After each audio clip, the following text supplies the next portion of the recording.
75 না 70 দুই জায়গায় একটু কনফিউজ। আমার মনে হয় কোনো জায়গায় 70 না 75, 5 লাখ বাড়ায় দেন, সমস্যা নেই। শুরুতে বলেছিলাম যে আমরা চাই যে আন্ডার প্রেশারে পড়তে, বাট এটাও বলেছিলাম যে না, আন্ডার প্রেশারে থেকে গেমগুলো জিততে পারি। ফার্স্ট গেমটা ভালোই আন্ডার প্রেশারে পড়েছি, বাট ওভারকাম করতে পারিনি। বাট আমার মনে হয় ব্যাক টু ব্যাক দুটা গেম জিতে আমরা অ্যাটলিস্ট সিরিজটা জিততে পেরেছি। অনেক পজিটিভ সাইড আছে। নর্মালি আমরা এই টিমটা খুব একটা এত ভালো ফিল্ডিং করি না কখনো, বাট আপনি যদি এই 3টা গেম দেখেন আমরা অনেক ব্রিলিয়েন্ট ক্যাচ নিয়েছি। অ্যাটলিস্ট ফিল্ডিংয়ের দিক দিয়ে বলতে পারি যে অনেকখানি ডেভেলপমেন্ট দেখা গেছে। মনে হয় দল অনেক আগে থেকেই রেডি ছিল। যখন এশিয়া কাপ আমরা খেলেছি তখন থেকেই আপনি যদি দেখেন যে প্যাটার্নটা এই কয়েকটা প্লেয়ারই খেলতেছে, তার মানে বোঝা যাচ্ছে যে দলটা আগে থেকে রেডি ছিল। এখন একটা জিনিস যে থাকবে, প্লেয়াররা বিপিএল খেলবে, বাংলাদেশের সবচেয়ে বড় একটা ক্রিকেট। আমার মনে হয় যে যেখানেই খেলুক, যে কোনো টিমেই খেলুক, তারা বেস্ট ক্রিকেটটা খেলবে এবং ওই বেস্ট ক্রিকেটটাই আবার যখন আমরা ন্যাশনাল টিমের হয়ে আসবো তখন আবার খেলার চেষ্টা করবো। না, আমার মনে হয় টিমে কোনো এটার প্রভাব পড়েনি। নর্মালি ছিল সব কিছু। যেহেতু আমরা প্রফেশনাল প্লেয়ার, আমরা মাঠে গেলে আবার মাঠে ক্রিকেটটাই খেলি, সো ওই দিক দিয়ে আমাদের কোনো প্রবলেম হয়নি। দেখেন, আমি বলবো সে আনলাকি। যেহেতু 3টা ম্যাচই আমরা খেলেছি, ওই জায়গাটা ওই পজিশনে আমরা 3জনকে ঘুরিয়ে খেলার চেষ্টা করেছি। আরও গেম বেশি থাকলে হয়তো বা তাকেও ট্রাই করতাম। সো ওই দিক দিয়ে সে অনেক আনলাকি। না না, এরকম না। আমি ফার্স্টেও বলেছি যে বাংলাদেশের হয়ে যারাই 15 জনে আসে তারা বেস্ট হয়েই আসে। হ্যাঁ, আপনি সবাইকে অ্যাট এ টাইমে খেলাতে পারবেন না, আপনি 11ই সাজাতে পারবেন, সেটা 15 হোক আর 17 জনের টিমই হোক না কেন, খেলবে 11 জনই।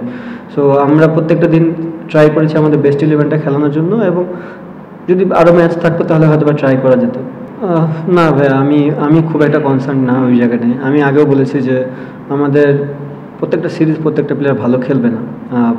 আপনি দেখেন, হৃদয় অনেকদিন ধরে একটু স্ট্রাগল করতেছিল যে বড় রানের, বাট এই সিরিজে সে বড় রান পেয়েছে। তার মানে প্রত্যেকটা প্লেয়ারই ক্যাপেবল বড় রান করার জন্য, তাদেরকে একটু সময় দিতে হয়।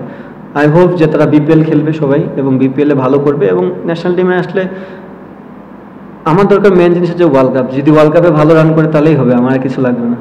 আমার মনে হয় ভাই আমরা যথেষ্ট পরিমাণে ট্রাই করেছি, মানে একটা টিম বিল্ড আপ করার জন্য যে যে জায়গাগুলোতে হাত দেওয়া দরকার অনেক রিস্কও নিয়েছি, অনেক জায়গা পূরণ করার চেষ্টাও করেছি।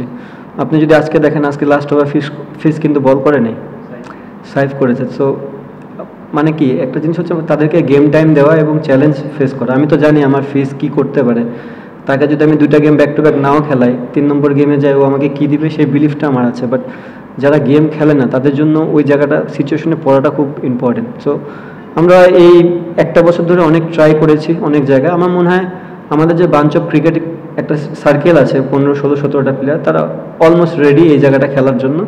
আর দেখা যায় এখন সামনে বিপিএল আছে, বিপিএলের উপর অনেক কিছু নির্ভর করবে তাদের কনফিডেন্সটা কেমন থাকে।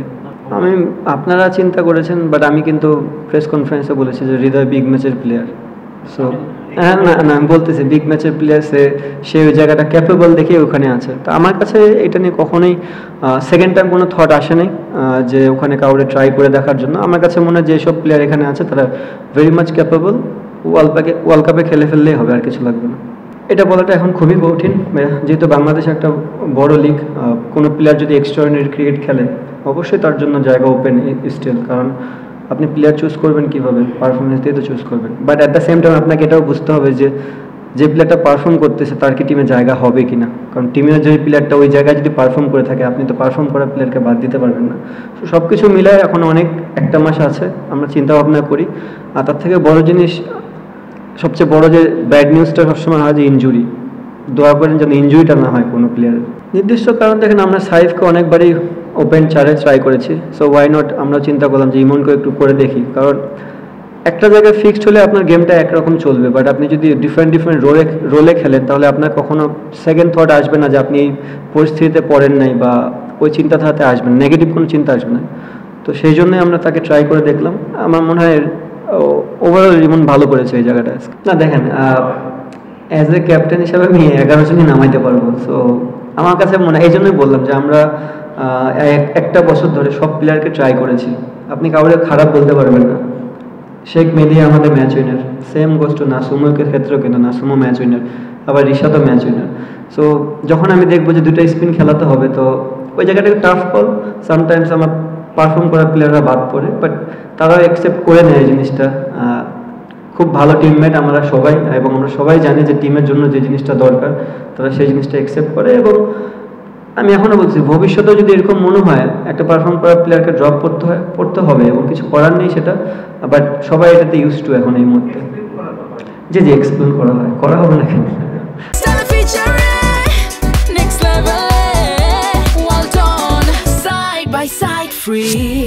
না, যেহেতু ইমন 4-এ খেলে নাই, সো ওই বেটার অপশন ছিল। হ্যাঁ, বাট আরেকটা উইকেট পড়লে শামীম ব্যাটিংয়ে যেত, হৃদয় হয়তো বা যেত না আজকে। সো তার একটু গেম টাইম দেওয়ানোর চিন্তা ভাবনা ছিল। বাট ইমনের জন্য যে এরকম নতুন আজকে সিচুয়েশনটা হয়তো শামীমের জন্য নতুন হতো যে অনেকদিন পর আসে আবার খেলা। বাট যেহেতু ইমন ভালো খেলে ফেলছে, তামিম ইমন নট আউট ছিল, সো ওই জায়গাটা সুযোগ হয়নি আর কি। আমি জানি না এই কথাটা কেন আসছে, আমি তো প্রেসে বলিনি, রাইট? সো না এরকম কোনো কিছু না।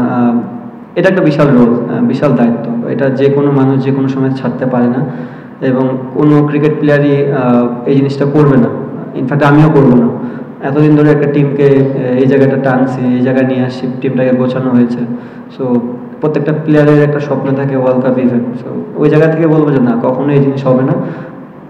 জি দেখেন, হিট অফ দ্য মুভমেন্টে অনেক কিছুই হয়ে যায়, বোথ সাইডেই আমাদের হয়েছে। বাট যে জিনিসটা হয়েছে সেটা ভালো না, ক্রিকেটের জন্য ভালো না। নেক্সট টাইম থেকে এই জিনিসগুলো হবে না, এবং এরপরে আমরা সুন্দর করে বসে কথা বলেছি, এবং এটা ভালো একটা সলিউশনে এসেছি আমরা। পুরো বছর ওয়ার্ল্ড কাপ টি-20 টিম আমার কাছে মনে হয়, আমি যখন হ্যান্ড ওভার ফার্স্টে করি সেটা একটু ডিফিকাল্ট ছিল আমার জন্য। সবই নিয়ে নতুন মুখ ছিল। বাট এই মুহূর্তে আমি এটা জিনিস বলতে পারবো না, সবাই ম্যাচুরড, সবাই অনেকদিন ধরে এই ফরম্যাটটাই খেলতেছে। আর দেখেন, এই বছর আমরা সবচেয়ে বেশি টি-20 খেলছি, তো টি-20 সাকসেস হওয়ার চান্সটাই বেশি থাকবে। Credit goes to all the আমাদের যে 16 জন 17 জন বা 18 জন 20 জন যারাই খেলেছে ঘুরিয়ে পেয়েছে, অল দ্য কোচিং স্টাফ যেভাবে হার্ড ওয়ার্ক করেছে আমাদের সাথে, সব ক্রেডিট তাদের কাছেই যায়। আর একটা জানি কি বললেন, ওকে, দেখেন, আমি পারফরমেন্স নিয়ে খুব একটা কনসার্ন না, কারণ যারা এতদিন ধরে ক্রিকেট খেলে, ভালো প্লেয়ার অলওয়েজ সব জায়গায় ভালো জায়গায় পারফর্ম করে। সো ওইটা নিয়ে আমি কনসার্ন না। আমি কনসার্ন একটা জায়গায়, যে আমার যে টিমটা আছে এখান থেকে কোনো প্লেয়ার ইনজুর্ড যেন না হয়। মানে এটা একটা খুবই খারাপ সাইন যে আপনি বড় ওয়ার্ল্ড কাপের আগে যদি 2-1টা প্লেয়ার ইনজুর্ড হয়ে যায়, তখন আমি ওই জায়গাটা কাভার আপ করবো কীভাবে? সো আপনারা সবাই দোয়া করবেন যেন ওই জায়গাটা আমরা সেফ থাকতে পারি। নিলাম ভালো, বাট দেখিনি আমি জিমে ব্যস্ত ছিলাম। আমার কাছে মনে হয়েছে জিমটা ভেরি ইম্পর্টেন্ট ওই সময়ের জন্য। অবশ্যই নেক্সট টাইম যদি আবার ওই সুযোগটা হয় দেখবো। বাট দেখেন, সেটা আমার কন্ট্রোলে নেই। আমার কন্ট্রোলে যে জিনিসগুলো আছে আমি এটা ট্রাই করবো কন্ট্রোল করার জন্য।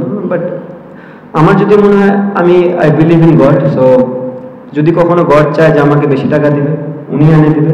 উনার মনে হয়েছে 70 লাখ এনাফ। আমি বললাম না, I believe in god. So যেটা আছে আমি সেটাতে হ্যাপি।